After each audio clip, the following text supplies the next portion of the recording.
Écoute, il y a Legacy qui va sortir le 27 octobre. Va y avoir plein de nouveaux joueurs, va y avoir une tonne de questions. Donc pour soulager nos précieux GH, j'ai préparé un petit top 20 de petites astuces qui te serviront sur Legend mais aussi sur Legacy. Ok, on est parti pour les astuces. Numéro 1, et c'est sûrement la meilleure astuce pour se faire des yang au départ, vends tes pierres que tu drops sur les métins.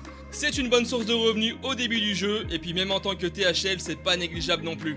Utilise simplement le raccourci CTRL et clic gauche pour sélectionner en glissant. Ensuite, assure-toi bien que la case vendre est allumée, normalement elle l'est de base. Puis, confirmer, à toi la thune.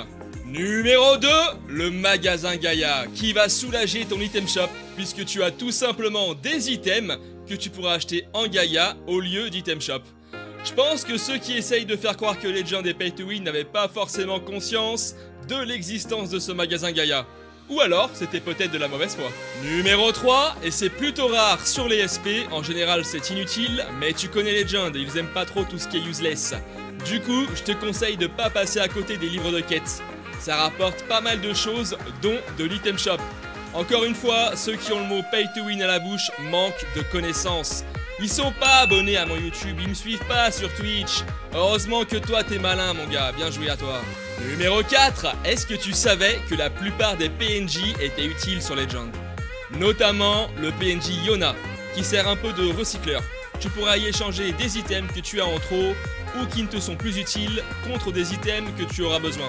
Tu peux également retenter ta chance dans l'ouverture des coffres si jamais tu as eu des bonus qui ne te conviennent pas. Numéro 5, fais tes pare-chauds pour pouvoir faire des tournées de boss. Avec le VIP, tu pourras voir où il se situe sur la carte. Tu dropperas sur eux pas mal de switch et de la renommée entre autres, qui te servira à acheter ton livre de faits le plus tôt possible. Numéro 6, sur Legend, certaines cartes sont vraiment immenses. Difficile de naviguer tout en laissant la map ouverte.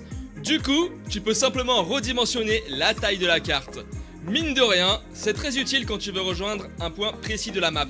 Numéro 7, tu ne sais pas où dropper l'item que tu dois rendre pour tes bios? Demande tout simplement au PNJ qui t'a donné la quête. Il te dira ce qu'il faut faire. Numéro 8, en parlant de bio, active le réveil in-game pour ne pas perdre une seconde pour donner tes bios. Tu recevras un MP à chaque fois que tu peux de nouveau donner un item. Numéro 9, sur Legend, le forgeron est très utile. Vous pouvez up au parchemin de bénédiction votre stuff bas level, mais dès que vous craftez du stuff qui commence à coûter cher en item up, venez donc craft des items pour augmenter votre taux de réussite et supprimer le fait de rétro un item. Numéro 10, suis-moi sur Twitch. Ça, c'est la meilleure des astuces. Et c'est même pas du troll, puisque tu peux me poser ta question en direct et je te répondrai de la meilleure façon possible. Tu pourras même avoir l'avis de la communauté si jamais c'est une question où il y a des avis divergents. En plus de ça, je fais souvent des giveaways et le 27 octobre, mon gars, je te garantis que t'es pas prêt. On va tout péter. Donc va me follow sur Twitch tout de suite, il faut pas rater ça. Numéro 11, si t'es assez fort pour tenir un donjon, je te conseille de faire une mule pour y venir en double compte. Tous les personnages du donjon, à condition qu'ils soient proches du boss, vont recevoir le loot. Attention cependant, le donjon deviendra de plus en plus difficile selon le nombre de personnes qu'il y a dedans. Plus 80% PV et plus 10% d'attaque sur tous les mobs, métins et boss. Numéro 12, les puissances. Création Legend depuis 2022, item qui remplacera le fait d'avoir des bonus sur tes costumes qui seront uniquement cosmétiques. Donc tu pourras changer à ta guise de skin sans te soucier des bonus.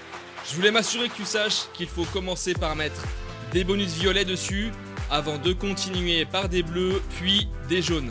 Tu trouveras ces bonus dans des coffres que tu obtiendras dans les divers donjons du jeu. Numéro 13, tu veux savoir combien de points de renommée ou combien de Gaïa tu possèdes? Clique simplement sur la boule jaune à côté des Yang. Tu dropperas les points de renommée principalement sur les boss et tu pourras les dépenser aux gardiens du village. Si tu as trop de Gaïa, tu peux les transformer en bourse de Gaïa que tu pourras vendre dans ton shop offline. Numéro 14, tu as trop de coffres or ou argent ou pas assez de clés. C'est quelque chose qui peut arriver. Mais grâce aux pêcheurs et à l'artisanat, tu vas pouvoir équilibrer tout ça. Numéro 15, ne reste pas tout seul, rejoins une guilde. C'est souvent au contact des autres que l'on se rend compte de ses erreurs ou des choses que l'on peut optimiser. En plus de ça, tu pourras tenter de prendre des contrôles de donjons avec ta guilde ou simplement farmer en groupe. Et ça, c'est plutôt sympa. Numéro 16, si par erreur tu fragues un item, comme un glaive mythique par exemple. Bon là, j'en ai pas sur moi, donc je vais te montrer avec une LFR. Mais tu peux récupérer ton item à l'alchimiste contre quelques yang. Utile pour les têtes en l'air. Numéro 17, une astuce que j'ai appris assez tard dans le jeu mais qui m'a changé la vie. C'est quand tu veux craft aux divers PNJ, si tu veux crafter plusieurs items à la fois, au lieu de cliquer sur la flèche un par un, tu peux utiliser la molette de la souris pour aller plus rapidement jusqu'à 100. Numéro 18, une astuce un peu plus pointue, mais est-ce que tu savais que tu pouvais pêcher et miner plus rapidement si tu cancelles l'animation une fois que tu as eu ton loot? Il suffit de monter et descendre rapidement de la monture pour enchaîner. Très utile lors d'un event pêche ou si tu veux obtenir le maximum de rendement sur une veine élite. Sachant que c'est un très bon moyen pour se faire de la thune, autant optimiser son temps. Numéro 19, là je m'apprête à te dévoiler une astuce que même des THL qui ont un an de jeu ne connaissaient pas. Pour booster ton aura, tu peux crafter des boucles PVP mythiques sur ce PNJ. C'est vraiment pas cher et ça donnera un petit boost en plus du bouclier mythique, du collier de fer, de la puissance, du tali et de l'étole avec STR. Numéro 20, prends ton temps, ne va pas trop vite, apprécie chaque palier.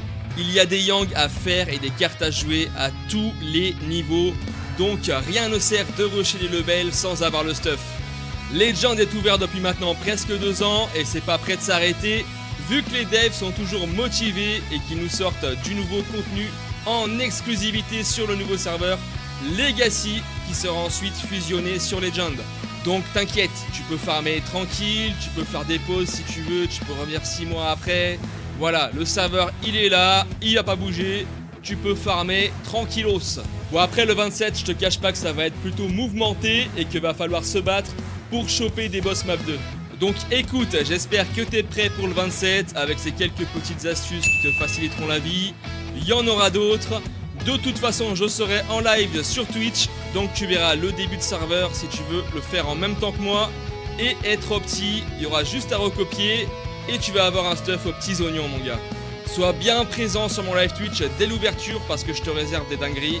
Et ça va être un live plutôt long. Allez, rendez-vous le 27. En attendant, rejoins les Discord en description pour te tenir informé. Allez, ciao!